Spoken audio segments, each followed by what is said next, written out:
Pernah kan freezernya. freezer kalau narik listrik rumah bergoyang langsung gitu. Dulu dia biasanya hire tim yang akan cenderung nurut sama dia. Yang kalem-kalem masih gitu kan. Dan sekarang timnya garang-garang juga nih ya, preman-preman juga.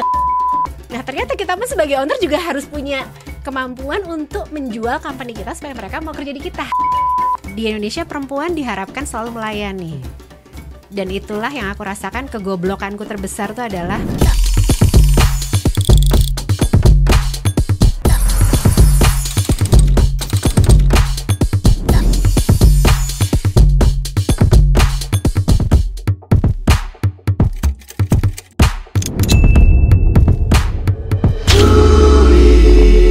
Sekarang agak sedikit berbeda. Tiap episode aja lo ngomong depannya sedikit berbeda. Kayak gimmick, jangan ngebet orang. Sama, gak nonton. Enggak, tapi kali ini kita dapat POV yang berbeda. Kita ngomongin, mungkin kalau kemarin banyak yang sekitaran berbau-bau tech, berbau-bau startup, ya. Sekarang kita ngomongin bisnis kecil juga nih. Yeah. Tapi apakah bisnis kecil itu seberapa sih andil owner dalam leadershipnya kalau di bisnis kecil? Tapi gue mau klarifikasi, bisnisnya kecil, skalanya global. Maaf nih, ini bukan kaleng-kaleng. Bisnisnya kecil tapi gerainya udah berapa ribu. Enggak, tapi kan mulainya dari kecil dulu. Ngomongin tentang F&B. Ya betul. Ya kan F&B. Lu kan pernah punya bisnis F&B. Betul. Lu juga pernah. Betul. Gitu. Gimana menurut lu bisnis F&B? Pusing. Pusing. Tidak semudah terlihatnya lagi menurut gua. Iya. Karena banyak hal perintilan di kecil-kecil, ya namanya perintilan kecil ya, gimana sih? Banyak perintilan details on daily basisnya yang suka kemis menurut gua. Dan alasan gua waktu itu nyoba F&B juga karena menurut gua seru aja secara operasionalnya. Ternyata pada kenyataannya emang seru aja. Nah, lagi kita pernah gitu kan ya. Artinya udah enggak lagi. Udah enggak ada. Udah kapok. Kita hari ini mau belajar dari orang yang masih sampai sekarang dan belum kapok. Belum kapok, melebarkan kaki-kaki guritanya di bidang F&B ini. Bahkan masih ngebantuin orang sama F&B-nya. Langsung aja kita panggilkan Mbak Nila. Welcome. Jadi gimana Dwina, bisnisnya apa? Mas William, boleh diceritakan bagaimana perjalanan bisnisnya? Salah ya kayaknya ya. Tapi beneran, aku tuh selalu penasaran waktu itu alasan kenapa aku nyoba F&B bisnis, punya bisnis di industri lain, tapi tuh selalu merasa F&B tuh menarik, terlihat dari luarnya kayak seru deh gitu. Mungkin kebanyakan main game juga Mbak. Dinner Dash. Jadi kayak seru deh kayaknya F&B gitu. Ternyata banyak hal yang tidak ketahuan dan perintilan di operasionalnya yang ternyata itu lebih sakit kepala menurutku bahkan daripada punya startup ya. Yes. Aku startup kok 21 tahun yang lalu. Aduh. Tua ya kelihatan ya. Enggak apa-apa lah. Tapi enggak cuma tua umur. Betul. Ilmunya jam terbang cuy. Itu yang semoga rekeningnya juga. Amin. Ikut ya bisa ya. Oke, sebelum kita mulai ngobrol-ngobrol, kita ada main game dulu ya Mbak. Aduh. Tebak-tebakan aja. Oke. Pilih A atau B. Ikan apa enggak? Pilih A atau B. Betul. Cepat Kalian lihat ke kita aja. Lihat situ. Oke. Cepat, nggak usah mikir. Betul. Mikir boleh tapi mikirnya cepet aja. Gak usah dikasih tahu alasannya kenapa milih itu. Oke. Mulai ya. Yang pertama. 1. Tim yang rebel tapi pintar atau tim yang nurut tapi blow on? Dua-duanya susah ya. Kalau gampang nggak mainan Mbak. Rebel pintar deh. Kalau udah blow on udah mutlak aja, susah dia apa-apain. Dibimbing ada mentor atau eksplorasi sendiri? Bimbing mentor. Kerjain sendiri atau outsourcing ke vendor? Outsourcing. Pro hire atau grooming team? Pro hire.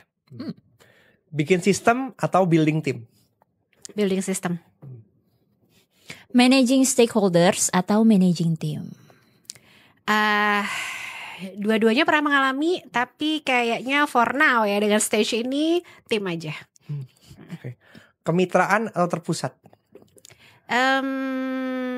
Dari sisi mana nih? Kalau dari sisi sekarang buka outlet, autopilot yang terpusat. Tapi kalau mungkin dari sisi yang ownernya, kemitraan. Korporasi atau UMKM? Nilam ya, UMKM. Partnership sama stranger atau partner sama orang dekat? Ini kok kayaknya ini banget ya. Pasti sudah Google nih. Nyebelin banget nih ya. Aduh, stranger aja udah, stranger. Kapok. Udah. Nah, yang kapok-kapok ini apa yang kita Biasanya gali ya? bikin kapok kan ada insight yang menarik yang biar orang lain tidak melewati kekapokan yang sama. Ya. Enggak. Oke. Segitu aja tadi. Kan kita sekarang mau masuk ke mungkin kenalan dulu kali ya. Mbak Nilam udah semua orang tahu sih, tapi mungkin Genzi mungkin ada yang belum tahu. Jadi kenalan singkat. Dirimu doang yang tahu. Enggak lah, di mana ketawa. Oke, aku Nilam. Aku dulu founder dari Kebab Turki Baba Raffi. Jadi kalau mungkin tadi nyebut UMKM, ya memang dulu kita mulai bisnis dari gerobakan kaki lima pinggir jalan. Nah, gerobakan itu awalnya jualan burger, kemudian kita nambah produk dan akhirnya dikenal karena nambah produk itu. Produknya waktu itu kita nambah kebab. Kebabnya dikasih nama Kebab Turki Baba Raffi. Raffi itu nama anak saya yang pertama. Alhamdulillah bawa rezeki ya nama anak. Dari 1 gerobak jadi 5, jadi 10. Alhamdulillah berkembang dari Surabaya ke banyak kota hingga akhirnya 2007 masuk Jakarta. Kemudian 2008 mulai berkembang ke Malaysia, Singapura dan negara-negara lain, dan terakhir 2017 kita ada di 10 negara. Seperti itu dengan lebih dari 1.400 outlet. Tapi namanya bisnis. Nanti yang kita bahas di sini loh, kebalik ya kok ini jadi gue yang ini.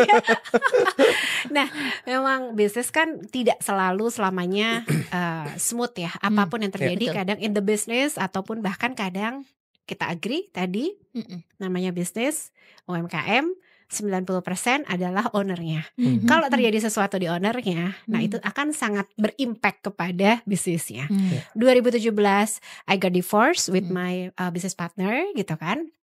Dan kemudian juga akhirnya mempengaruhi, kita bagi 2 area gitu ya. Tapi kan memang waktu itu perpisahannya nggak bagus gitu ya. Ya udah, akhirnya waktu itu saya dari PT Baba Raffi Indonesia, kemudian kita buat sendiri namanya PT Sari Kreasi Boga gitu. Nama sendiri, bukan narsis bukan, tapi ya biar tenang gitu ya. Nah akhirnya kita sambung dengan supply chain. Alhamdulillah 2019 ketemu partner baru. During corona kita berkembang malah luar biasa pesat. 2022 alhamdulillah kemudian kita berhasil melantai di bursa. Iya, kita got listed ya, public IPO, dan kemudian 2024 saya memutuskan untuk keluar dari PT yang sudah TBK. Udahlah profesional aja, karena saya memang selalu punya passion di UMKM. Gitu. Kenapa Mbak punya passion? Apa yang bikin Mbak Nilam ini sangat amat cinta gitu sama UMKM? Nggak tahu, kadang kalau udah masuk capital market ya, itu kayak on paper everything gitu ya. Tapi kalau UMKM tuh kita tentang gimana sih ketemu pelaku beneran, pelaku bisnis gitu ya. Terus juga ketemu semua penggeraknya, government lah gitu ya. Orang yang masih beda loh, ketemu orang capital market sama ketemu orang UMKM tuh. UMKM tuh kalau ketemu kita tuh matanya cerah ceria gitu. Yang masih berbinar-binar gitu. Iya, dia aku harus gimana gitu. Dia kayak excited gitu kan. Nah, to be honest pengen lebih banyak kita punya impact kali ya. Sekarang mungkin memasuki usia di atas 27 tahun. Gak salah ya? Gak salah. Cuma di atasnya berapa jauh kan? Dengan 15 tahun pengalaman gitu ya. Dengan 20 tahun pengalaman. Tapi maksudnya lebih kayak pengen memberikan suatu impact yang nyata gitu ya kepada masyarakat. Nah, saya ngerasa karena memang hampir 21 tahun bergerak di bidang franchise, which is franchise itu kan sebenarnya expansion growth ya.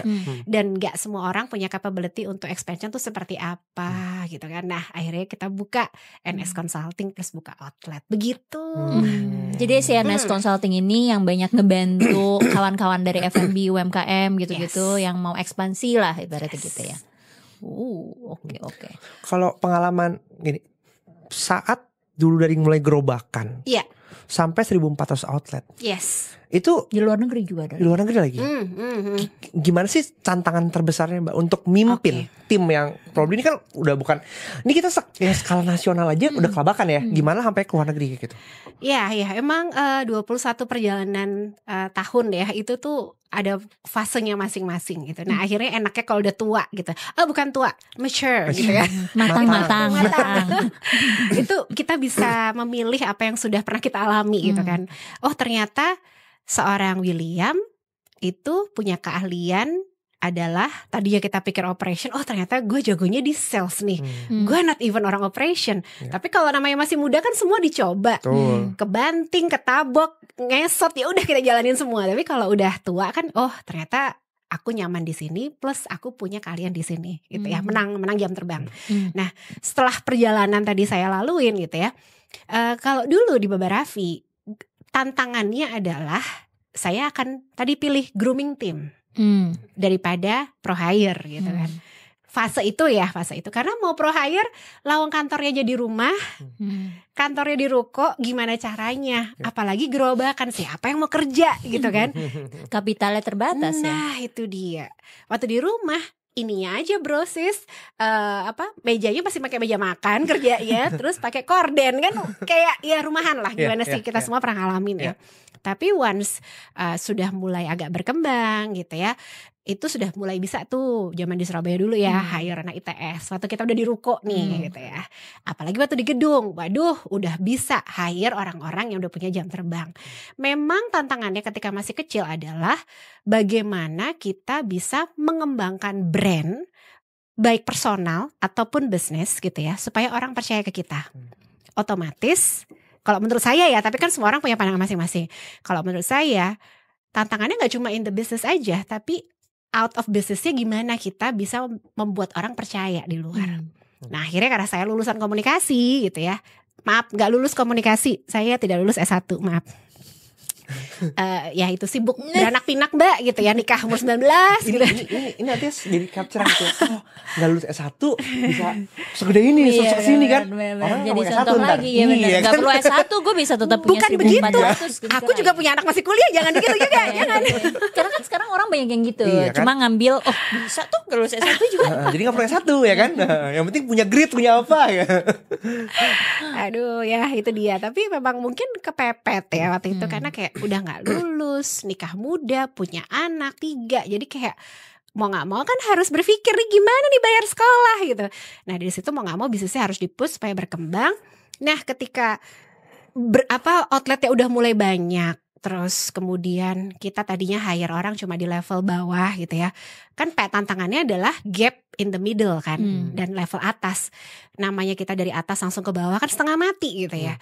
Akhirnya kita gimana nih hire orang yang memang sudah punya jam terbang. Nah ketika kita masuk di Jakarta, kita lumayan media banyak keliput gitu ya. Dapat banyak achievement dari institusi-institusi. Saya pemburu ini dulu pemburu lomba-lomba gitu. Karena memang ya penting kita melakukan sesuatu gitu kan, untuk dikenal bagaimana. Karena ngertinya pada zaman itu adalah seperti itu, ya udah dilakoni.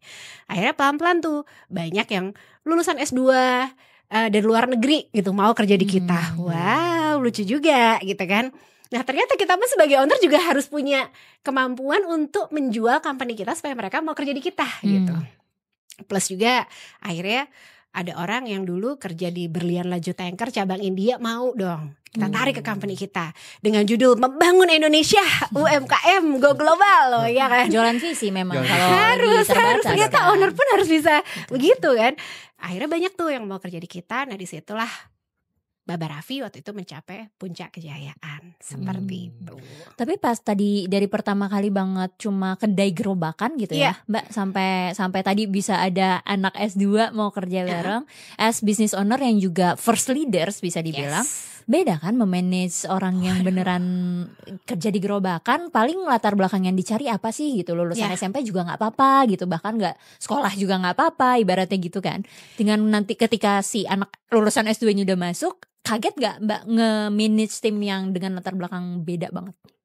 Banget beda. Kalau dulu di awal nih ya, mau hire aja. Zaman dulu kan kalau hire orang tuh pakai kolom di koran, ya kan. Ada kerjaan, lowongan kerjaan di sini gitu. Kita sering, ini kok udah pasang lowongan kok nggak ada yang dateng gitu. Karena kantor kita masih rumah gitu. boro-boro itu kita lihat tuh orang naik motor bawa amplop tapi cuma lewat doang gitu. Karena mungkin nggak mereka jadi deh gitu. karena mungkin mereka kayak kantornya bentuk rumah enggak Padahal udah gitu bawa kan. dari rumah gitu lihat oke.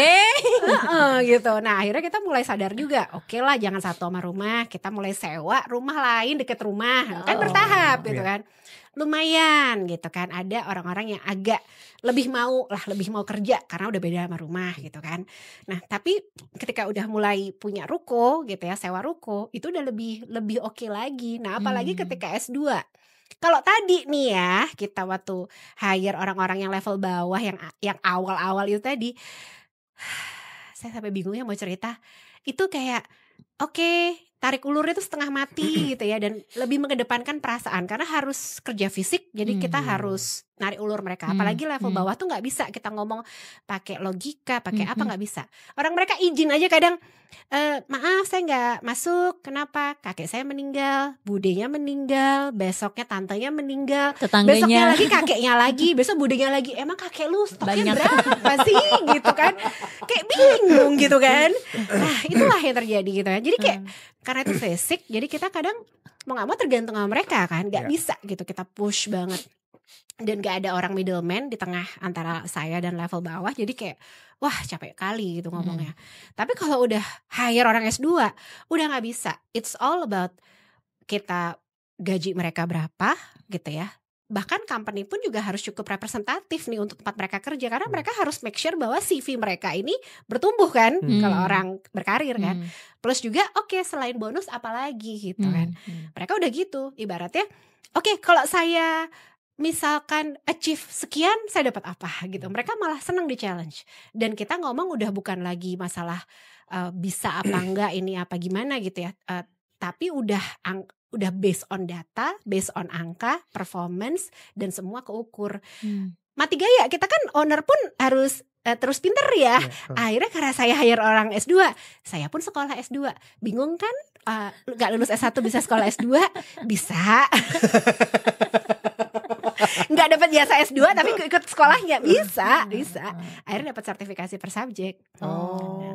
Gitu. Oke. Nah, akhirnya karena gini, bukan apa, kita owner nih ya, punya karyawan pinter. Owner nih susahnya, kita selalu alasannya kita punya feeling, kita punya jam terbang. Mana bisa kita ngomong, ya feeling saya sih begini, kagak bisa kalau sama orang S2 ditantang. Enggak Bu, sebelum kita masuk ke sana datanya mana, kita punya budget berapa, ini based on tahun lalu performance. Ini kalau kita ngambil strategi ini cuman sekian persen, strategi ini sekian persen gitu kan.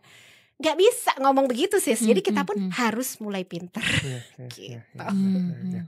Sebagai pas awal mulai, kan tendensi UMKM itu kalau saya ngelihat gitu ya, banyak yang masuk dalam survival mode terus. Ya. Punya tendensi untuk DIY deh gitu. Kalau bisa kerja sendiri, kenapa mesti ngasih ke orang, kasih orang kayak gitu. Dari transformasinya tuh gimana sih dari Manila pertama kali tuh dulu ngerjain apa aja tuh yang pas mulai masih gerobakan sampai akhirnya bertahap role apa yang dulu dia pegang sendiri lama-lama berkurang sampai akhirnya tahu spesialisasi itu ini. Apa yang didelegasiin dulu. Iya. Karena perlu itu tanya orang juga dong. Betul. Gimana cara kita ngelepasin dan tahu akhirnya saya tuh nggak pinter operation, jadi saya nggak usah pegang kayak gitu. Kayak tadi building tim dulu apa bikin sistem dulu gitu. Agree banget. Banyak banget UMKM sekarang yang justru mereka tuh sangat proud dan sangat gimana ya, wah ini saya semua ini, kalau nggak ada saya nggak bisa jalan nih gitu kan. Lah ini gimana ceritanya? Ini ibu mau dagang sendiri atau mau bisnis beda loh ya gitu kan. Jadi memang benar, banyak banget yang saya hadapin juga ketika bekerja sama dengan UMKM yang tadinya mau masuk ke buka outlet, pengen outletnya dikembangkan gitu. Nah kalau dikembangkan, kita ngomong jumlah outlet banyak nih kan, harus ada sistem, harus ada tim gitu ya. Nggak bisa ownernya jadi CEO-nya, jadi CFO-nya, jadi apanya, nggak bisa, harus berbagi gitu kan. Nah memang at the end of the day, kalau kita ngomong mau growth, ya pasti harus berani hire. Hire ini kan kayak telur atau ayam, betul, ya kan. Iya. Hire orang kalau nggak perform, bayarnya gimana, ya kan. Tapi kalau kita nggak hire orang, juga nggak akan naik juga omsetnya, segitu-segitu aja, bahkan bisa turun karena kita nggak ada proses belajar juga kan. Nah mungkin kalau saya tipenya karena pada saat itu tuh usaha F&B ini kan sangat fisik banget ya. Capek loh bro. Betul. Capek loh bro. Capek. Ngurusin outlet tuh capek banget gitu kan. Masak tuh capek loh fisik. Udah gitu ada drama dapur kebakar lah gitu kan. Ayah Tuhan gitu kan.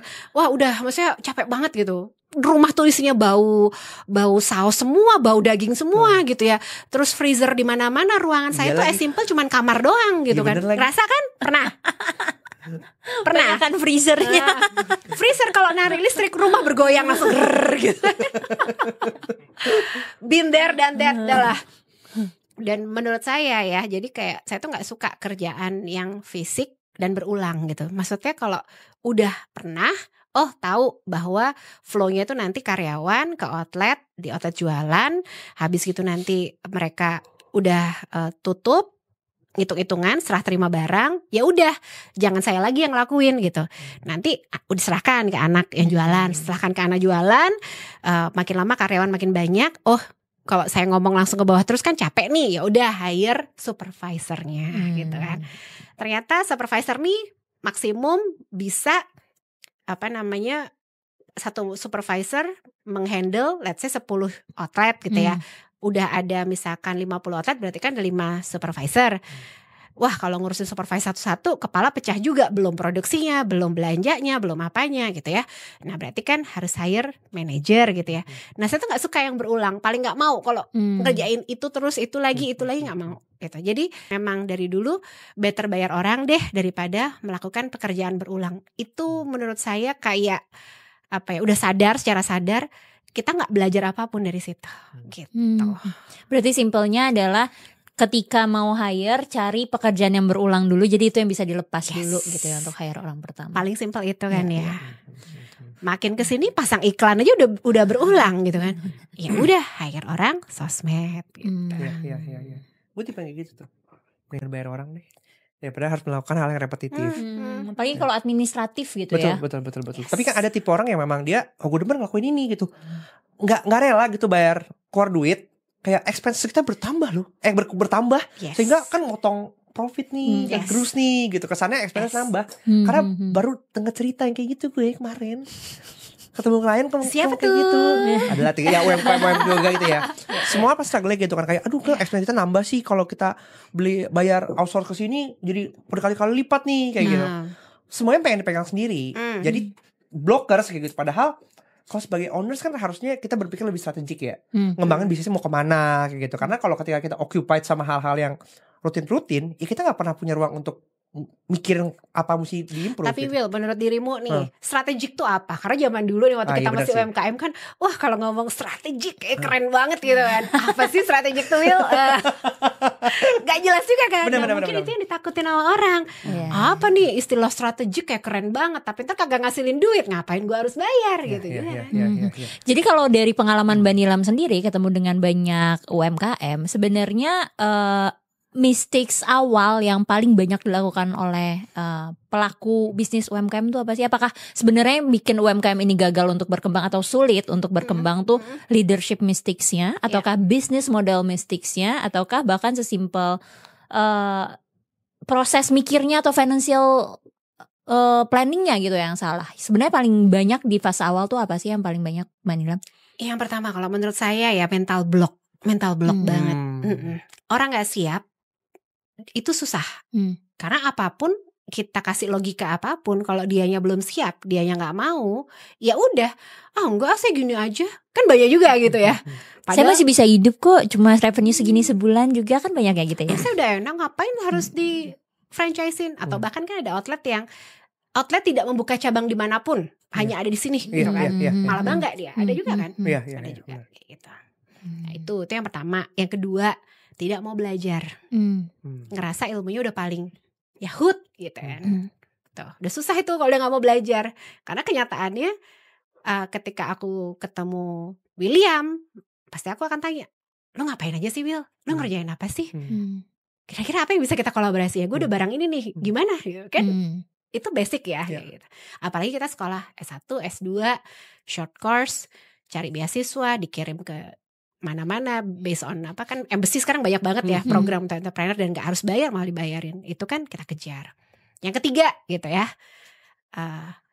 kapok, mentalnya nggak kuat, gampang kapoan.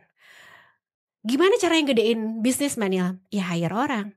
Baru hire orang sekali, pas hire orang salah, dianya pun arahannya nggak jelas, dipikir hire orang tuh adalah hire heroes, yang dia kasih semua kerjaan langsung beres, ya nggak bisa lah. Iya, Gitu kan. Dia udah nggak bisa, kemarin saya udah hire orang, nggak bisa, saya kapok, udah nggak mau. Gimana ceritanya?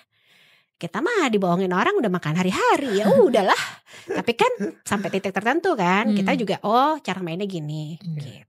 Ada belajarnya juga ketika salah hiring juga ya. Justru disitulah belajarnya. Benar. Tapi kalau menurut gue, even kita salah hiring, sebenarnya dalam momen-momen dia melakukan kesalahan, dalam momen-momen kita percaya sampai kita sadar, oh ternyata ini salah nih gitu. Kita punya waktu loh untuk melepaskan diri dari keruwet-keruwetan yang memakan waktu itu gitu. Setuju? Betul. Paling gak tuh kita bisa punya ruang, bisa begini, bisa ngeliat lebih bigger picture gitu. Strategik tadi itu. Kata-kata keren tadi. Iya. Strategik. Kalau biasanya tuh emang itu pertanyaan yang menarik sih, karena gue jadi mikir akhirnya ya. Strategik bener Kan juga ya. kata-kata strategik kayaknya keren Iya. gitu ya. Kayak high level banget gitu kan. Tapi kalau realitanya tuh yang dipikirin sama teman-teman UMKM tuh gimana sih strategik itu, Mbak? Strategik itu mereka berpikir tuh kalau orang UMKM banget ya, mikirnya ketemu orang, say hi, pencitraan, yang punya luxury things gitu kan. Padahal strategik bukan begitu. Strategik as simple kita punya waktu sekolah S2 gitu ya. As simple kita punya waktu untuk membuat proposal yang lebih bagus lagi gitu kan. Keluar dari zona nyaman, kita cari jenis klien yang baru gitu kan. Banyak hal. Oke. Mantap sih. Buat acara launching ya kan, datengin media, strategik juga kan. Bikin produk baru, ya kan, eksperimen produk baru misalnya kayak gitu.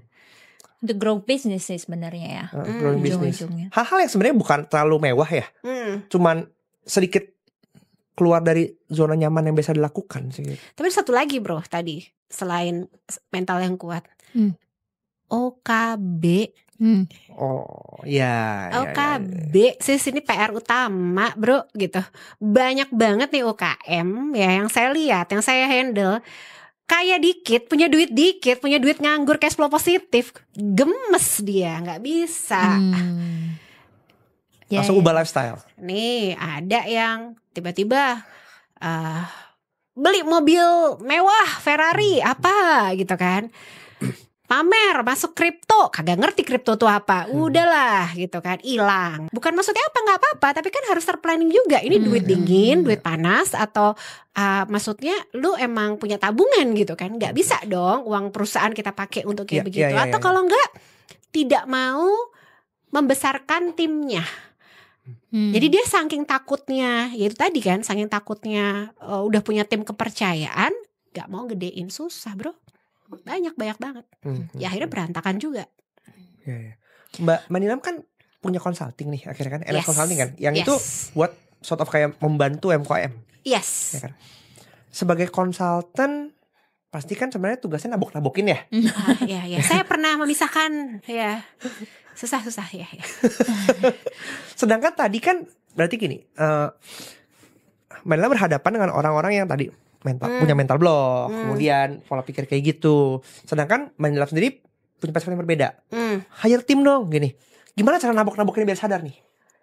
Orang Surabaya. Susah. Surabaya, Medan, Makassar, susah tuh. Ya gini, kalau saya emang consultingnya kembali lagi, ini hanya di dunia franchise. Jadi saya tidak masuk ke financial, tidak masuk ke financial, tapi yang terkait franchise, masuk ke operation yang terkait franchise, masuk yang bidang-bidang yang terkait franchise, khusus franchise dan kemitraan. Tidak berbicara di production di mana-mana yang lain-lain enggak ya. Jadi memang kadang-kadang pasti namanya kalau kita consulting itu kan ada yang bersifat teknikal sama timnya, ada 3 sesi juga itu ownernya. Jadi kita ngomong owner to owner nih, cara berpikirnya harus dibenerin dulu nih gitu kan. Apakah kita sepakat, terus kemudian growth-nya mau kemana, masalah-masalah kadang mental block yang dia hadapin itu di mana, itu akan kita bahas. Tapi kembali lagi gitu ya, memang pasti nabok-nabokin gitu. Nah mungkin untungnya aku kan udah usia 27 plus 20 tahun ini ya, pengalaman hidup gitu kan. Jadi ya lumayan gitu kan. Kalau misalkan masih muda, kata dia siapa elu gitu kan. Tapi karena kita udah pernah ngalamin gitu ya. Dan ya mungkin saya udah pernah ngalamin all the stages, dari gerobakan kaki 5, yang kaki 5 banget dikejar Satpol PP, binder gitu ya. Terus bisnis yang sampai 10 negara, binder. Pecah kongsi urusan bareskrim, polisi dan lain-lain, binder gitu ya. Terus sampai akhirnya nambah jenis bisnis baru, udah pernah. Melantai di IPO di capital asset, ini udah pernah di capital market, sorry. Terus habis itu sekarang bahkan kita sebagai konsultan kan ngomong bukan dengan tanpa track record gitu ya. Saya pelaku gitu. Aku bukan orang yang dari pengalaman sendiri ibaratnya ya. Gitu. Bukan jadi, cuma dari baca-baca atau nontonin konten.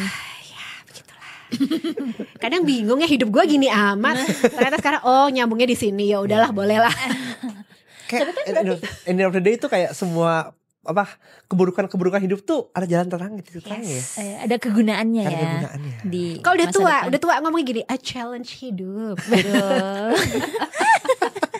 Ngomong-ngomong tentang challenge hidup, Mbak. Tadi berarti dari pengalaman kan Mbak Nilam punya pengalaman untuk as a leaders yang memanage tipe kemitraan, sama tadi kan Mbak Nilam sempat mention kalau yang buka outlet lebih ke autopilot terpusat kan? Enggak juga. Kalau consulting itu kita develop dulu sistem franchise-nya. Buka outlet itu adalah platform untuk menghubungkan antara UMKM yang mau berkembang melalui kemitraan atau franchise. Nah, di situ kita punya platform, nanti akan dipertemukan dengan orang yang punya capital, investor, atau mungkin mereka tertarik mau masuk ke dalam company mereka, seperti itu. Tapi Mbak Nilam punya pengalaman nge-handle bisnis yang terpusat juga atau apa? Ada. Kita punya beberapa jenis kemitraan. Ada yang memang di-handle oleh pusat, ada yang lepas. Beda nggak cara mimpin tipe bisnis yang kemitraan sama terpusat? Beda dong. Kalau yang lepas nih, biasanya orangnya lebih jago di jualan.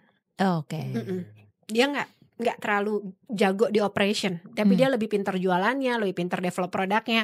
Saya selalu sarankan untuk dia franchise yang kemitraan. Tapi kalau orangnya rapih, financialnya kuat, operationnya kuat, nah saya akan sarankan untuk mereka masuk ke franchise yang terpusat. Tapi kembali lagi, semua ada plus minusnya gitu ya. Kalau franchise yang lepas memang resikonya lebih kecil buat ownernya. Tapi kembali lagi juga kadang stabilitas atau patennya untuk standar franchise tuh kadang yang namanya banyak orang dilepas tuh kan agak di lapangan tuh agak berbeda pasti ya. Gitu. Tapi resikonya kecil gitu. Karena kan berbagi dengan franchisee ya gitu. Nah kalau yang terpusat kayak Indomaret, Alfamart tuh kan terpusat semua tuh, standarnya lebih terjaga. Sama kembali lagi tujuannya apa? Biasanya kalau yang terpusat mereka ke depannya mau ada tujuan IPO atau mau dapat pendanaan dari venture capital. Kan mereka butuh untuk mengkalkulasi semua asetnya dijadiin semua omsetnya dijadiin satu nih, revenue-nya ya, valuasinya kan based on revenue. Tapi kalau yang lepas mereka emang mungkin pengen jualan bahan bakunya gitu kan, atau mungkin cuman hanya pengen gedein numbers of outletnya. Semuanya punya pendekatan yang berbeda-beda, nggak ada yang benar, nggak ada yang salah. Nah kita lihat juga jenis orangnya, preference, resiko mitigasinya, mereka suka yang mana gitu. Oke. Benang merahnya antara managing stakeholder sama managing team dari pengalaman Mbak Nilam apa? Ada nggak?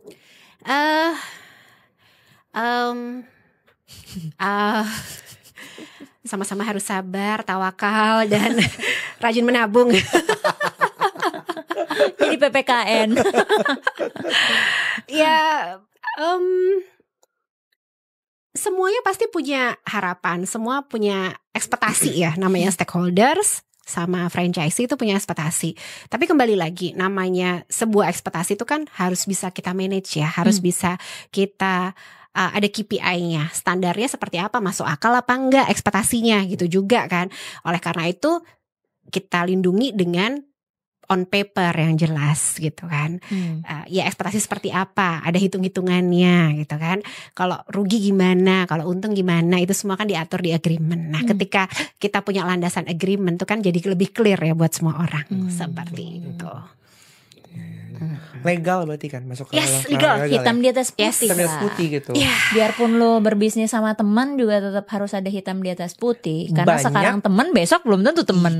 Itu yang justru banyak drama. Ya udahlah kan kita teman, ya jalan aja dulu gitu kan. Benar. Itu yang probably yes, dari sisi point of view para pebisnis UMKM itu bukan hal yang penting gitu, hal yang kesekian gitu kan. Ketika udah, ya kan selalu kita ngomong ya, kalau nggak ada duitnya mah semua happy aja. Begitu ada duitnya. Begitu ada duitnya, disitulah monster Memang aslinya keluar ya kan sih? cobaan terbesar adalah duit. Nggak ada duit jadi ujian, ada duit juga ujian nih. Pertanyaannya kita siap nggak? Gitu ya.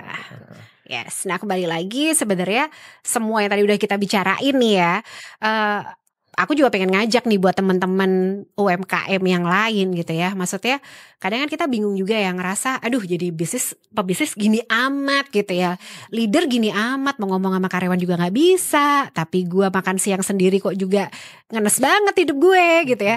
Nah ada satu grup namanya Diplomat Success Challenge atau DSC. Nah itu bagus banget tuh, itu ekosistem untuk para UMKM yang ngerasa kok entrepreneur is a very lonely journey ya gitu kan. Nah di sini nih orangnya udah terkurasi, ada mentor tadi kan, belajar sendiri Butuh mentor. atau butuh mentor. Kalau aku Tapi sih benar butuh sih, memang mentor. dengan mentor lebih cepat jadinya ya. Beberapa hal yang harus dialami sendiri jadinya bisa di skip gitu. Ya dengerin mentor aja gitu. Seberapa sering sih kalau kalian lagi susah nih as a pengusaha, terus tiba-tiba kalian curhat ke orang, malah diginiin, ya siapa suruh jadi pengusaha, udah paling bener tuh kerja, ngapain lu cari masalah hidup. Bener lagi gitu. Iya. Curhat ke orang tua digituin juga kadang-kadang ya kan. Benar. Nah di sini kita punya community yang memang sangat mensupport gitu. Kita punya teman untuk berbicara karena kan sama-sama entrepreneur. Ya ngenes-ngenes bareng, tapi at the end kan oke, solusinya apa? Yaudah kenapa gak kita collapse gitu kan. Nah itu banyak banget terjadi di SC. Gimana caranya memitigasi mindset? Kalau orang gini, kalau tadi kan mindset growth ya, bahwa gue punya problem, gue cerita ke lu, kita cari solusi bareng-bareng. Tapi ada yang berpikir gini mbak, kalau gue cerita nanti ide gue diambil, akhirnya nggak mau cerita, di-keep sendiri, mumet sendiri tapinya. Gitu. Ya. Oh itu biasanya itu pengusaha yang kelas baru-baru biasanya begitu. Serius. Kalau pengusaha kan gini ya, itu jam terbang kembali lagi ya. Kalau orang yang masih kelas-kelas baru-baru, mereka ide aja nggak punya, mereka kadang suka ngambil ide orang atau masih di level-level begitulah. Tapi kalau udah kita nih terkurasi nih, kayak misalkan aku udah kenal kalian ya, tahu gak sih aku jualan produk ini, kalian kan influencer, kalian kan bisa taruh di podcast, ayo kita kolaborasi, kan enak gitu ya. Ngapain kita kerja sendiri, ngapain nyari produk untuk di develop, ya udah tinggal kerja sama aja, ibaratnya begitu. Nah itu terjadi banget kalau udah dalam satu kumpulan pengusaha yang emang udah pada level tertentu ya, kita udah nggak ada waktu develop produk sendiri, ngapain, mending aku ngambil produk orang, yang kita collapse. Percepatan kita sebutnya. Oleh karena itu banyak juga akhirnya orang-orang daripada oke, aku nggak buat bisnis lagi, kenapa nggak ngambil franchise, ngambil kemitraan. Nah mungkin orang-orang yang udah punya kemitraan, daripada gua resiko nambah tim sales, marketing, gua mikirin SEO-nya, Google-nya dan lain-lainnya, ikut pameran franchise kan mahal banget. Ya udah kerja sama aja sama buka outlet.com gitu. Oke. Berarti kalau di Diplomat Success Challenge ini bentuk programnya tuh kayak gimana mbak? Program apa? Sorry. Developmentnya, mentoringnya gitu. Oh DSC ya. Jadi memang kalau di DSC itu nanti kan itu quite a long program ya. Jadi dia memang selama hampir 3 bulan itu nanti akan ada beberapa kali selection gitu ya. Ada national selection gitu ya, ada yang kota selection, terus habis itu nanti dipilih lagi gitu ya. Pemenangnya nanti akan ada kurasi lagi jadi the best berapa gitu ya. Nah itu memang nanti akan dipacu nggak cuman sekedar bisnisnya doang, tapi mental ownernya kita pengen tahu banget. Kalau di DSC itu ada 3 jenis. Paham, piawai, persona. Paham tuh paham bisnisnya. Dia bisa nggak? Dia paham nggak bisnisnya? Jangan-jangan omsetnya berapa? Bentar saya tim saya dulu. Karyawannya berapa? Oh kira-kira sekian. Kira-kira sekian. Gimana ceritanya? Lu bayar gaji tiap bulan? Kira-kira gimana ceritanya gitu kan? Terus ada lagi juga piawai. Piawai itu dia as an entrepreneur gitu ya, dia bisa nggak leadershipnya, bisa nggak nyelesain problem solvingnya, bisa nggak dia bernetworking sama orang, kan harus bisa menjual juga ya as an entrepreneur. Yang ketiga adalah persona. Entrepreneur kalau orangnya ribut mulu, negatif mulu postingannya, kan orang juga males ya. Nah dia punya persona yang cukup bisa bagus nggak untuk tampil sebagai brand ambassador. Tentunya kita jadi brand ambassador punya kita sendiri ya gitu kan. Sama orang cemberut aja, sama orang komplain aja, ya malas juga kan gitu. Jadi all rounder lah ya untuk bisa nge-shaping teman-teman bisnis UMKM ini untuk naik level. Karena tadi Mbak Nilam juga sebut dari bisnis pas awal itu 90% masalah leadership masalahnya yang penting kan. Di orangnya, di ownernya gitu. Gue ada cerita nih, satu klienku ya, kemarin gue paksa ikut DSC. Namanya Mbak Ria. Mbak Ria, maaf ya, aku buat contoh. Keren. Jadi Ria ownernya Street Sushi. Orang itu introvert banget bro, introvert banget. Jadi dia itu dulu orang IT. Orang IT yang terjebak di dunia F&B, bingung juga ya, bingung kan gitu. Orang tech dia. Nah, nggak bisa ribut sama orang. Gimana sih orang introvert? Kalau ribut sama orang, ya udah, biarin aja daripada gue ribut, ya udah. Lama-lama kan gue gemes juga ya. Nih orang mana bisa bisnis gede, apalagi urusan sama franchise. Kalau iya aja kan, semua kan ya harus based on data, bisa ngomong, bisa mempresentasikan. Akhirnya aku jeblokin tuh ke DSC. Kata dia, apa sih Bu, ini apa sih gitu kan. Udah ikut aja. Dari yang orang yang gak enakan, ngomong sama orang gak bisa, introvert banget, dia dipaksa akhirnya gak tahu gimana. Dan ini semua alpha semua kan, yang ikut DSC kan, apalagi udah kesaring yang nasionalnya, itu kan alpha semua ya, super alpha semua lah.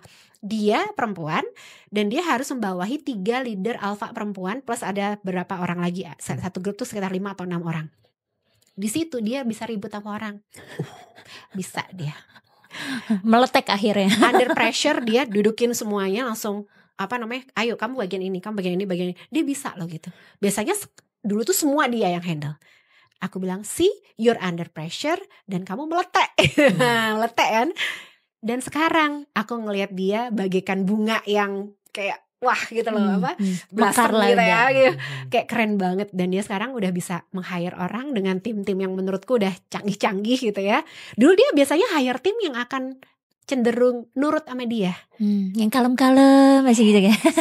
Dan sekarang timnya garang-garang juga nih ya, preman-preman juga. Tapi kan seneng ngeliatnya ya, perubahan seorang Ria before and after DSC. Itu menurutku salah satu contoh sih. Mantap. Jadi buat teman-teman pebisnis UMKM yang mungkin ngerasa kayak inferior gitu ya, justru kalian harus mencoba. Jangan biar meletek, betul. Karena mungkin disitulah titik balik bisnis kalian tumbuh secara leadership dan juga secara keseluruhan impactnya. Dan memang ketika punya komunitas kayak Desi kan tadi katanya bisa jadi komunitas juga kan, dia ngumpul ketemu dengan entrepreneur yang lain gitu. Dan buat kita juga memang ketika punya komunitas worth it itu ya, lu bisa ngobrol terkait bisnis, terkait leadership, kalau ada masalah di timnya, bisnisnya, itu kan jadi punya teman buat brainstorming, berbagi pengalaman lah ya sebenarnya yang penting kan. Tapi sekarang tuh aku masih ada sedikit keganjalan ya mungkin ya. Tapi kalau di Jakarta sih enggak sih. Jakarta aku udah ngeliat udah oke banget. Women leaders.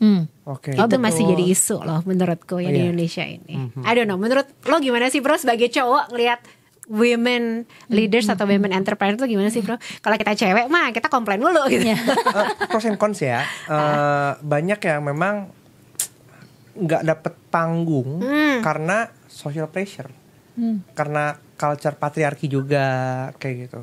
Tapi kalau gue pribadi sebenarnya gue don't mind untuk punya woman leader karena perspektifnya berbeda gitu. Kalau cowok sangat logik, kalau cewek itu punya sisi emosional. Sebenarnya dari sisi menurut gue itu fine, tapi menurut wanita tuh itu nggak fine loh. Dan kita sebagai cowok tuh ngelihat kayak oh bener juga ya, ada titik itu yang ya sebenarnya harus gue perhatikan juga kayak gitu. Cuman ya memang kurang dapat kesempatan aja sih. Padahal kalau menurut gue it's a complementary untuk bisa berbagi pandangan dan membuat itu secara holistik lebih impactful gitu. Yes. Journey Mbak Nilam sendiri as woman leaders yang pertama kali dirasa sulit as woman leaders apa Mbak? di Indonesia ini ya, menurutku ada beberapa hal nih. Mumpung kita ngomong sesuatu isu yang agak sensitif nih ya, menurutku satu dari culture. Di Indonesia perempuan diharapkan selalu melayani. Dan itulah yang aku rasakan, kegoblokanku terbesar itu adalah 14 tahun di bisnis awalku itu gue melayani banget. Karena gue diajarkan sebagai perempuan, lu harus serve. I know I can do it, I know I'm capable, and I'm very good at it. Tapi ketika my partner hidup saya itu adalah partner bisnis saya merasa, oh saya tidak bisa mengambil peran itu. Aku kasih gitu kan. Padahal aku tahu, bukan maksudnya pede atau gimana, but I'm good at it and I know I can do it better gitu kan. Nah itulah, itu yang menurut saya ya masih culture tuh masih berat banget. Kalau di luar kota bro, di luar pulau itu malah lebih parah lagi. Kalau di Jakarta oke, kita udah sangat terbuka ya. Yang kedua kadang dari segi agama juga banyak sekali gitu ya. Padahal kita tahu gitu kan, maksudnya sebenarnya gak ada pembatasan itu selama semua ngerti posisinya masing-masing. Tapi kadang pun banyak sekali tuh yang masih perempuan gak boleh berbisnis. Perempuan, padahal kan kalau kita ngomong karena aku Islam ya, istri Nabi kan Khadijah tuh berbisnis gitu loh, pebisnis besar gitu kan. Terus juga gak boleh perempuan keluar sendiri tanpa muhrimnya gitu kan. Atau bahkan nih sekarang ada beberapa juga bisnis yang kadang-kadang ya dia membawa nilai-nilai itu, dan menurut saya kembali lagi jadi mundur gitu kan. Dan menurut saya ini sungguh sangat sayang ya. Dan yang terakhir nih paling penting adalah banyak banget perempuan yang justru menjatuhkan perempuan lainnya. Itu kita pernah ngomong. Kita pernah ngomong kadang itu. sesama perempuan lebih jahat. Iya. True. Yang jahat malah sesama perempuan itu kan. Malah kayak Gimana pernah pengalaman apa? Lebih ke kadang perempuan ketika mengomentari perempuan yang lain tuh mulutnya lebih jahat dibandingin laki-laki bahkan menurut gue. Sesimpel ngeliatin komen-komen aja gitu yang muncul gitu. Kayak kita pernah berapa kali ngebahas tentang women leaders ya. Dan komen-komen di bawah yang muncul justru yang pas aku baca, aku kayak buset ini ngomong cewek juga loh gitu. Kayak benar. Kita lagi ngomongin women leaders, bukan apa itu woman supporting woman ya. Ya, kadang yang lebih sadis juga perempuan terhadap perempuan sih. Mungkin karena ada ekspektasi internal atau ada kepahitan internal dia sebagai perempuan juga yang bikin kayak aku tidak mendapatkan itu, kenapa kamu bisa gitu. Itu bisa. Kamu harus turun ke levelku. Betul. Kita harus merana bersama. Gitu kadang-kadang. itu kenapa kayak pentingnya komunitas ya. Jadi kalau lu tinggal dalam satu like-minded ekosistem gitu, akan lebih ada safe environment, safe feelingnya gitu dibandingkan bertemu dengan orang-orang yang nggak pernah merasakan kondisi kita. Jadi satu, kalau tadi gue bisa wrap up ya, satu kita dibimbing kalau di Proses Challenge itu punya like-minded people, dan juga ada total dana hibah sebesar 2,5 miliar katanya. Wah mantap. Jadi sayangnya mentornya nggak bisa dapet. Udah lewat gak masanya? Yes ya. Saya Kode. Jadi total dana hibah sebesar 2,5 miliar ya. Pendaftarannya dibuka hingga 13 September 2025. Betul. Jadi buat kalian yang tertarik dan menurut gue sih harus gitu ya join kesempatan ini. Daftarnya di sini. Diplomat Success Challenge Season 16. Wujud sinergi kolaborasi dari kompetisi menuju ekosistem entrepreneur terbesar di Indonesia. Raih hibah modal usaha total 2,5 miliar rupiah. Kirim ide bisnismu sebelum 13 September 2025. Kayaknya juga nggak harus yang sudah punya bisnis kan. Kalau masih idea juga sebenarnya boleh gabung kan. Bisa. Dan itu banyak banget ya saya ngeliat di DSC women entrepreneurs yang alpha, dan mereka itu luar biasa meletek tadi ya. Dan itu menurut saya ini suatu tempat yang safe dan kita bisa nyaman dan bertumbuh bersama ya. Dan banyak perempuan-perempuan hebat dilahirkan di DSC. Jadi benar milih ekosistem yang bagus gitu ya. Dan harapan kita tahun ini mudah-mudahan lebih banyak dari teknologi kali ya. Lucu nih gitu kan. Buat kalian yang kerja di tech selama ini ribut aja pengen nyoba jadi entrepreneur, waktunya ngetes. Bener nggak kalian bisa jadi entrepreneur? Yang based on AI gitu ya. Lucu banget nih pasti. Aku penasaran tahun ini. Idea validation. Bener. Gitu. Karena gini, pengalaman gue ya untuk ketika nge-pitch sebagai kita punya ide yang menurut kita bagus, seringkali kita terjebak dengan bias kita sendiri. Ketika dilempar ke mentor gitu kan, mentor tuh karena punya multi view perspektif, nggak bisa begininya, nggak bisa begininya, nggak bisa begininya, nggak bisa begininya. Itu jadi membuka mata. Oh bener juga ya. Ide gue terlalu bias ya. Kalau udah kita coba bikin kita keluar duit, gagal kan sayang ya. Akan lebih bagus kalau misalnya idenya kita pitch. Menurut kamu gimana? Mentor kasih masukan, kita perbaiki, baru kita roll out. Akan lebih oke sih menurut gue. Yang mau resign gak resign. Nah, banting setir nih jadi entrepreneurs dapat 2,5 miliar. Nah. Tes the water dulu di DSC. Benar. Daripada ribut doang mau resign gak resign lo nih ikut dah gitu. Tapi satu lagi nanya, personal branding gimana sih gitu kan? Kalau cowok kayaknya lebih berani ya personal branding gitu, pede. Tapi kalau perempuan kenapa sih kok nggak berani? Kenapa sih kamu kok nggak mau bikin konten ya? Ini ada yang ini ya? Oke. Tolong Mbak Nilam jangan ikut-ikut. Kita udah janjian tadi WA. Enggak, tapi itu juga jadi pertanyaan kan. Kenapa perempuan gitu mau jadi content creators, muncul depan kamera pasti harus selalu maunya cantik dulu gitu, dandan dulu gitu. Sedangkan kalau cowok bangun tidur kusut-kusut juga depan kamera aja gitu kan. Kenapa tuh bro? Karena perspektif aja kayak. Kata dia aku udah ganteng gitu, susah. Gue bangun tidur langsung ganteng, gak relate gue, sorry banget gitu ya. Tapi gitu kan, mungkin karena social pressure juga ya. Perempuan sering sekali dijudge terhadap fisiknya gitu kan. Jadi walaupun laki juga kadang juga dijudge fisiknya ya. Cuma kayak lebih tambeng aja gitu di judge gitu. Kalau perempuan kayak kalau kadang bahkan komentarnya kayak sering banget tuh aku ngelihat komentar-komentar di konten. Iya, kayak banyak ngomongnya hidung lu aja pesek gitu. Muka lu geradakan. Iya gitu. Astagfirullahaladzim. Foundation lu aja belang gitu. Kan sering banget loh Mbak, jahat loh. Bulu matanya miring loh. Iya. Dan itu wanita lain kan, sesama perempuan kan. Iya, makanya kayak waduh, ini pressure gini loh yang bikin perempuan-perempuan ini gak ada yang berani. Tapi lu ngerasa nggak kalau cowok tuh kayak mereka itu memulai sesuatu tuh lebih pede aja gitu. Mereka udah kayak bahkan tuh mereka udah yang ini bakal besar, gue bakal sukses. Tapi kalau perempuan tuh walaupun kadang dia udah keren, materi udah apa, kadang kita suka yang gini gak sih? Ya. Inferior sih, selalu.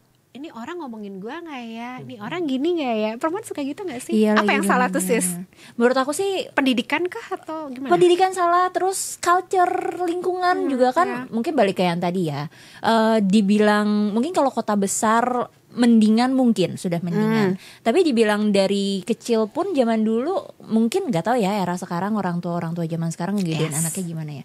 Tapi kan kalau orang tua zaman dulu aja sesimpel ya perempuan harus sukanya warna pink. Itu kan kayak kenapa harus pink? Gue mau hitam dari kecil gotik emang nggak boleh gitu. itu kan why not gitu ya. Aku berbeda. Maksudnya gitu kan banyak hal yang di injections pink lagi. Untung lagi nggak hitam nanti kayak ngomongin diri sendiri.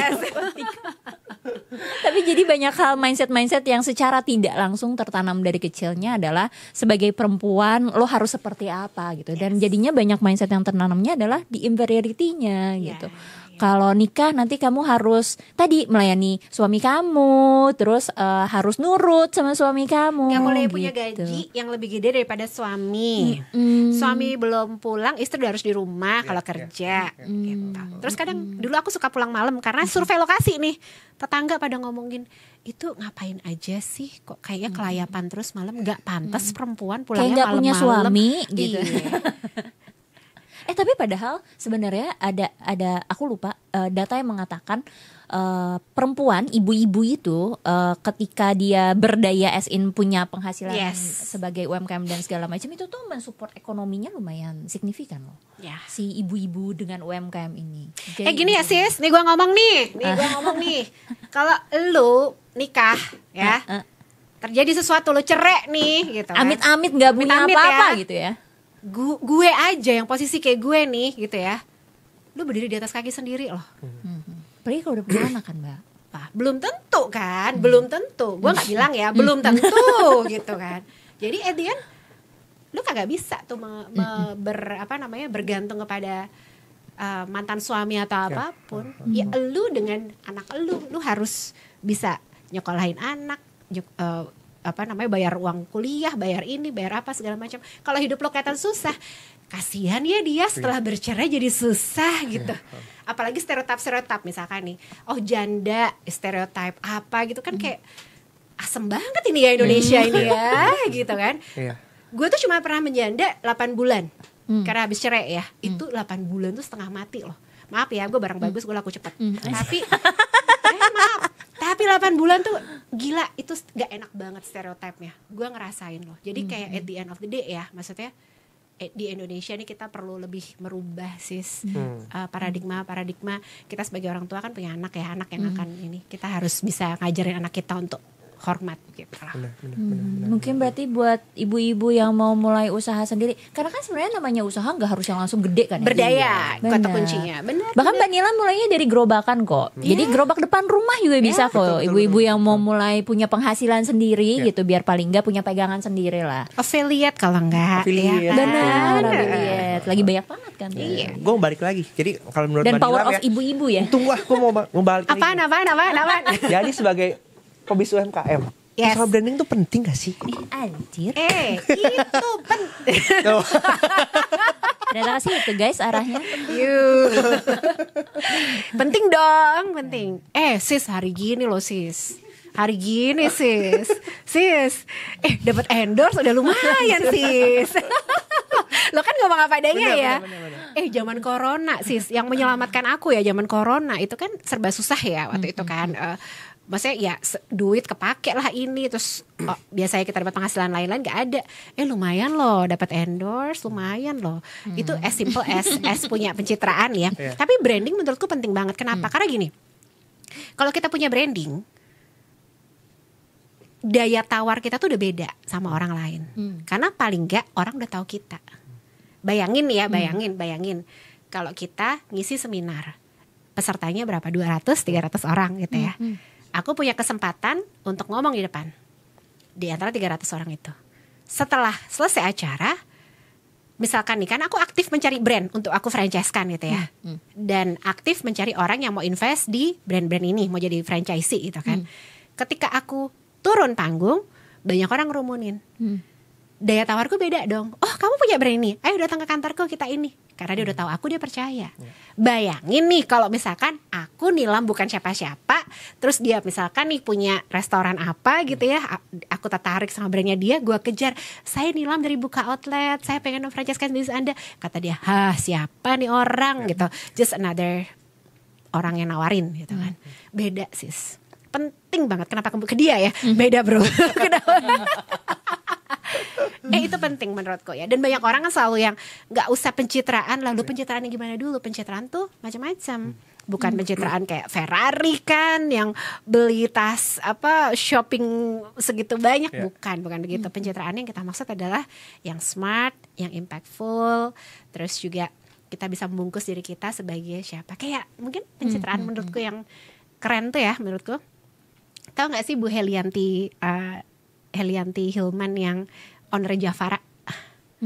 Aku nggak tahu ya. Dia tuh banyak ekspor produk-produk Indonesia, bumbu-bumbu segala macam tuh dia ekspor gede banget ke luar negeri. Oh ini. Abis. Oke. Tuh. Oke. Dengan beliau yang berjilbab tapi jilbabnya itu sangat otentik ya. Unik ya. Gitu. Gampang banget beliau tuh diingat gitu. Gak ada beliau shopping di itu gak ada gitu, dia naik mobil mewah di ini gak ada gitu.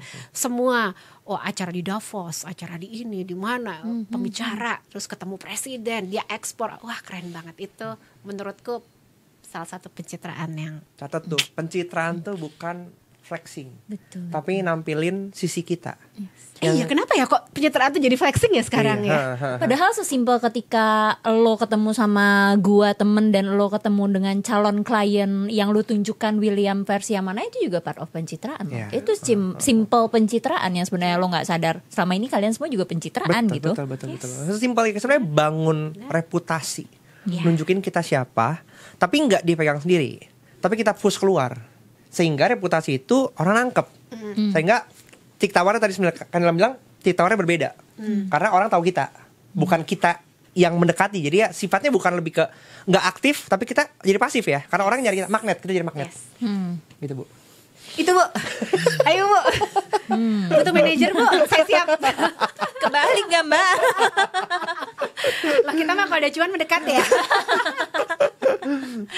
Mbak Nilam, pertanyaan pamungkas sebenarnya. Bambang gak? Bambang Pamungkas. Gue mau cari yang lain tapi gak dapet lagi udah. You're making a lot of things. Ya. Goals itu apa sih? Creating legacy kah atau apakah gitu? To feel content ya dan bahagia dengan apa yang aku lakukan. Dan menurutku definisi sebuah kebahagiaan itu adalah ketika membuat sebuah impact, real impact terhadap orang-orang di sekitar gitu. Karena kalau zaman dulu, bro, jujur ngomong apa adanya, masih kecil kita pengen lebih gede, pengen lebih kayak orang penting tadi ngomong strategic all the time gitu ya. Pengen duduk di kursi bisnis kelas, rasanya kayak apa sih gitu kan. Pengen megang kartu prioritas kayak apa kan, dia namanya orang masih baru, pemula kan, itu yang selalu kita try to achieve ya gitu kan. Tapi ketika sudah sampai di level yang buat saya belum jauh lah sama orang-orang yang lain yang taipan, tapi for me ketika sudah berhasil melantai dan kemudian kita masuk ke capital market ya, saya justru baru sadar ternyata kebahagiaan saya adalah ketika ketemu pelaku UMKM yang real pelaku dan memberikan direct impact kepada mereka untuk besar gitu ya. Karena kalau bukan kita yang buat perubahan, siapa lagi? Begitu banyak brand luar datang ke Indonesia menjajah kita. Tapi kalau kita lihat tahun 2020 sampai sekarang, itu justru kebangkitan brand-brand Indonesia. Betul. Kita lihatlah banyak banget. Kayak contohnya nih, salah satu mentor DSC ada Tio Kopi Tuku. Siapa yang nggak tahu Kopi Tuku? Indonesia banget, sangat membawa Indonesia story, Indonesian heritage gitu ya. Dan for me saatnya sekarang gitu. Dan kalau aku bisa kasih kontribusi untuk bisa membangun Indonesia, itu kebahagiaanku. Nasionalis sekali. Nasionalis dong. Karena itu kan menurut aku narasi yang penting ya. Yes. Dibilang katanya UMKM itu adalah kontribusi major ke GDP ekonomi, kita. betul. Tapi ketika kita udah lama mendorong terus UMKM, tapi kok nggak pernah ngasih dampak yang signifikan, kayak belum banyak gitu UMKM yang mungkin go global kayak gitu, mungkin nggak kedengeran atau apa. Berarti kan ada satu hal yang mesti kita perbaiki sama-sama kan sebenarnya. Karena pada akhirnya betul banyak banget UMKM, tapi UMKM itu harus meletek. Kalau nggak cuma jadi nama doang gitu, sekedar narasi doang. Gitu. Kata kuncinya kan ekspansi berarti kan. Betul, Ketika betul. kita ngomong growth is all about expansion gitu Betul. ya. Baik secara number of outlet ataupun secara valuasi gitu kan, ataupun produk atau jenis bisnis. Nah di sini justru kita udah nggak ngomong lagi teori, kita udah nggak ngomong apa, tapi ketika maksudnya nanti ketemu saya gitu ya, kalau emang kita ada jodoh gitu kan, ya udah. Aku ngomong lebih ke strategi ekspansi, langsung direct. Nah di situ kan, bayangin buka satu outlet membuka lapangan kerjaan berapa orang, bro? Betul. Nambah penghasilan berapa orang? Yang terserap suppliernya siapa aja gitu kan? Bayangin kalau misalkan nih, kayak brand yang aku pegang ya, tadi Street Sushi. Ketika kita udah berpartner, saya udah hampir membuka outlet dengan dia tuh hampir 54 outlet gitu ya. Almas yang luar biasa. Dia baru setahun ya, kan 2024 tuh kemarin. Dan sekarang kalau tahu ceritanya Almas ya, itu dia udah ada sekarang tuh kita closing hampir 200-an outlet ya. Dan itu investasinya gak kecil loh. Bayangin kebangkitan produk Indonesia yang dulu dikuasain produk luar, sekarang Indonesia ini lagi naik kelas. Dan juga banyak lagi laundry gitu ya. Kalau laundry dulu kan kita ngelihat ada laundry dari Prancis, dari mana. Enggak, sekarang Jakarta Coin Laundry. Kurang desa opo itu kan Jakarta loh ini ya. Dan itu tiap minggu buka outlet. Jadi kayak I'm so happy jadi salah satu pendorong mereka ya. Seneng banget. Apalagi ketika bisa ekspor ya, itu kan another milestones lah. Ada klien kita dong, Roti Ropi. Udah pernah denger belum? Roti Ropi. Roti Ropi ini dia kayak roti tau kan? Kayak gitu ya, something kayak gitu. Dan dia tuh sudah buka di Dubai. Sama ini akan buka di India, sudah deal, lagi proses di India. Bayangin, seneng banget gak sih rasanya, kayak ada kepuasan tersendiri gitu loh. Karena kita saling mendukung, saling mensupport gitu ya. Tapi ketika partner bisnis kita ini kita bisa support ke the best maximum potential mereka, itu bahagia aku di situ. Ada kebahagiaan tersendiri lah ketika berhasil. Kalau misalnya Mbak Nilam bisa balik ke berapa tadi? 7 tambah Nilam 27 tahun yang lalu, 20 tahun yang lalu gitu ya. Yes. What will you change? Atau what will you tell yourself? The greatest lesson. Ya. salah satu tahun yang paling berat buat saya itu kan 2017 ya, ketika pecah kongsi, divorce, my mom got leukemia and everything went downhill lah banget ya. Urusan baris krim, polisi, pengadilan hubungan kerja, wah gak karu-karuan. Satu waktu cobaannya gak karu-karuan. Itu kayak worry-nya gak karu-karuan. Saya ngerasa hidup gak baik-baik aja dan kayak at the end of everything gitu ya. Tapi kalau boleh ngomong ke Nilam yang mungkin 20 tahun lalu ya, don't worry too much Nilam, everything will be okay. And harus percaya sama diri sendiri kali ya gitu.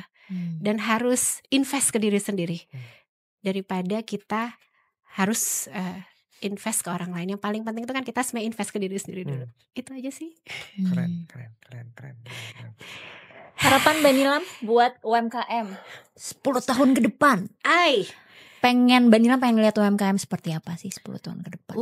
UMKM Indonesia akan merajai, paling enggak ya Asia itu kita akan merajai Indonesia menurut saya ya. Karena sekarang banyak banget denger kabar gosip-gosip nih ya. Banyak banget brand-brand yang teman-teman yang ini ya udah mulai ekspansi. Mereka udah mulai targetnya kalau dulu mah nguasain Indonesia. Enggak, sekarang mereka udah gak nguasain Indonesia. Itu udah lewat, itu udah tahun kesekian.